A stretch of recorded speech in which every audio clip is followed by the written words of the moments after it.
ज़ियावान साहब जो कि एक मायनाज और मुमताज़ कानूनदान हैं, ह्यूमन राइट एक्टिविस्ट हैं, एक रिवीजन पिटीशन दायर हो रही है जो कि एक फरमाइशी और जो फैब्रिकेटेड जनाब जो है ना स्टोरी सुना के यहाँ पर ऑर्डर लिया था, गुमराह किया गया था कोर्ट को। तो लिहाजा जनाब जो है ना जो ओरिजिनल फैमिली मेम्बर हैं वो मौजूद हैं, ज़ियावान साहब उनकी पूरी टीम जनाब जो है ना मौजूद है। हम ये जो है रिवीजन पिटीशन दायर करके कोर्ट को फैक्ट एंड फिगर जो है ना बताने की कोशिश करेंगे इंशाअल्लाह ताला। हमारी पूरी कोशिश होगी, पूरी तैयारी है, हमारे पास पूरा डेटा है जो हम इंशाअल्लाह कोर्ट को असिस्ट करेंगे। ज़ियावान साहब की मौजूदगी में उनकी पूरी टीम इसको पूरी जाँफिशानी के साथ और पूरी अपनी लीगल एक्सपर्टी के साथ इस केस को जनाब जो है लेके चलेगी। आपकी क्या प्ली है, जो आप किस बेस के ऊपर ये रिवीजन को जो है ना आप लेके चलेंगे? कुछ एक ही कोर्ट में 2 ऑर्डर पास किए हैं। पहले उन्होंने कहा दफना दें और उनका उन्होंने सारा मुआयना करके पुलिस की रिपोर्ट करके, जो मैजिस्ट्रेट पहले थे वो लिंक मैजिस्ट्रेट थे उसी कोर्ट के, बाद में जो है ना वो जो एक्चुअल मैजिस्ट्रेट आए तो उन्होंने बगैर ये देखे हुए कि लीगली उनका कोई राइट बनता नहीं था वो इस तरह की चीज़ करते, उन्होंने किसी के कहने पे वो सारी चीज़ें की हैं। वो हम सारे इसको लेकर चल रहे हैं। हाई कोर्ट गए थे, हाई कोर्ट ने हमें ये कहा है कि आप हमें उन्होंने 10 दिन का स्टे भी दिया और कोर्ट ने जो स्टे दिया हुआ था, जो रोकी है, जो उनकी लाश निकालने के हवाले से, जो पोस्टमार्टम के हवाले से, वो कोर्ट ने रोका हुआ है। और कोर्ट ने कहा था कि अगर आप 10 दिन में जाना चाहें तो आप जो है ना वो सेशन कोर्ट में केस दाखिल करें। तो आज हम सेशन कोर्ट में जमा हैं। हमारे साथ जो आमिर लियाकत की बेटी हैं दुआ, वो भी मौजूद है। उनकी फ़र्स्ट वाइफ जो है वो एक्स वाइफ दुशा इकबाल भी मौजूद हैं, चूँकि इन बच्चों की वो माँ हैं। तो इस हवाले से ये आज हम यहाँ जमा हुए। ठीक है, thank you very much Zia भाई। हमें बहुत उम्मीद है आप अपने केस से बहुत सिंसियर हैं और आपका ट्रैक रिकॉर्ड है कि आप अपने पूरे होमवर्क के साथ जो है ना कोर्ट के अंदर अपेयर होते हैं और ये एक बहुत ही ह्यूमैनिटेरियन बेस का केस है। हम दुआ गो हैं कि इंशाअल्लाह ताला शुक्र हो दुआ आमिर। आज हम सेकंड एडीजे लगारी साहब के पास जो है ना यहाँ पर रिव्यू पिटीशन दाखिल करने के लिए आए थे।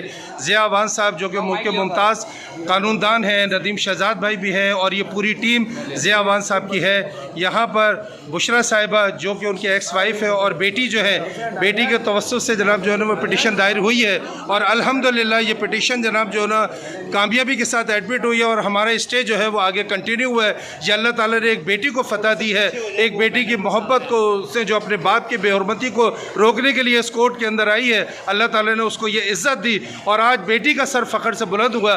ज़िया भाई, मैं ये चाहूँगा कि आज अल्लाह पाक ने एक मज़लूम की आवाज़ को जनाब जो है ना सुना और प्लस जनाब जो है ना मकसद है कि हम जो है ना आगे कंटिन्यू कर सके स्टे को। आप प्लीज़ जनाब जो है ना क्या कहेंगे सर? सर, आप तक जो तरफ हुई है केस में ये बताइएगा, सवाल से आज समाज थोड़ा नीचे करेगा जी। देखिए, हाई कोर्ट ने जो पहले हमें एक रिलीफ दिया था कि 10 दिन के अंदर अंदर हम रिवीजन दाखिल करें तो हाई कोर्ट की पिटीशन हमारी चलेगी। तो हाई कोर्ट ने हमें कहा था कि आप 10 दिन के अंदर जाके, चूँकि हाई कोर्ट की बजाय आप रिवीजन सेशन जज के पास पेश करें, तो हमने डिस्ट्रिक्ट एंड सेशन जज को जो है ना वो दरख्वास्त दी। आज हमने रिवीजन दाखिल की है और कल तक जो है वो हाई कोर्ट का स्टे मौजूद था। तो कोर्ट हमें अल्लाह ताला ने बहुत इज़्ज़त दी है और इस केस में कि हमें दूसरी एक कामयाबी मिली है। पहले हाई कोर्ट ने इसको स्टे दिया था, अब जो हमारे सेशन जज साहब हैं लगारी साहब, उन्होंने इस पर 11 तारीख तक का स्टे दिया और 11 तारीख तक उन्होंने नोटिस भी किया पार्टीज़ को कि वो आके उनके सामने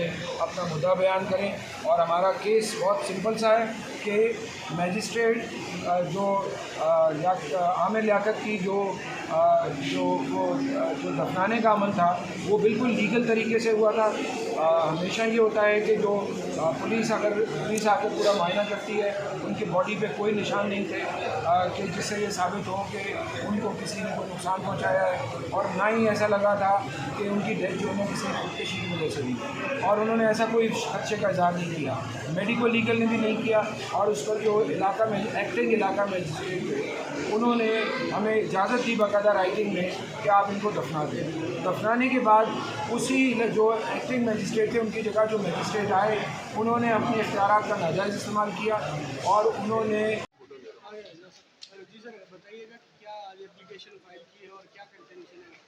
देखें, ये आमिर लियाकत साहब मरहूम के लिए जो उनकी यहाँ से मैजिस्ट्रेट की कोर्ट ने उनका पोस्टमार्टम का ऑर्डर किया था।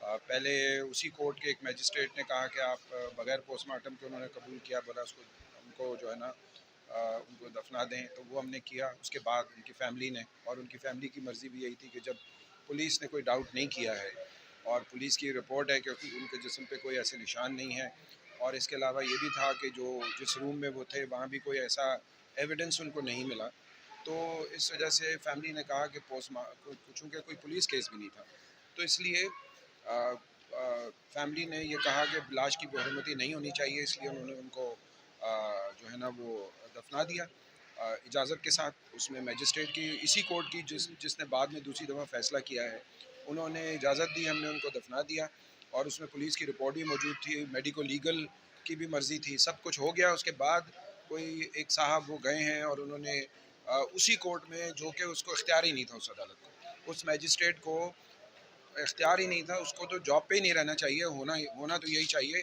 कि अगर अदालतें इस तरह करने लगें और वो लोगों के सेंटिमेंट से खेलें, लोगों को इमोशनली जो है ना डिस्टर्ब करें, तो पूरी फैमिली जो है ना इमोशनली डिस्टर्ब है। और हम फौरी तौर पे फिर हम हाई कोर्ट गए, एक दिन बाकी रह गया था। हाई कोर्ट के बहुत हम समझते हैं कि हाई कोर्ट ने सही फ़ैसला किया, उन्होंने इसको स्टे कराया। और कोर्ट की ऑब्जर्वेशन थी शुरू में कि ये जो दोनों सेक्शंस अप्लाई की गई हैं वो उसमें हो ही नहीं सकती इस तरह के केस में।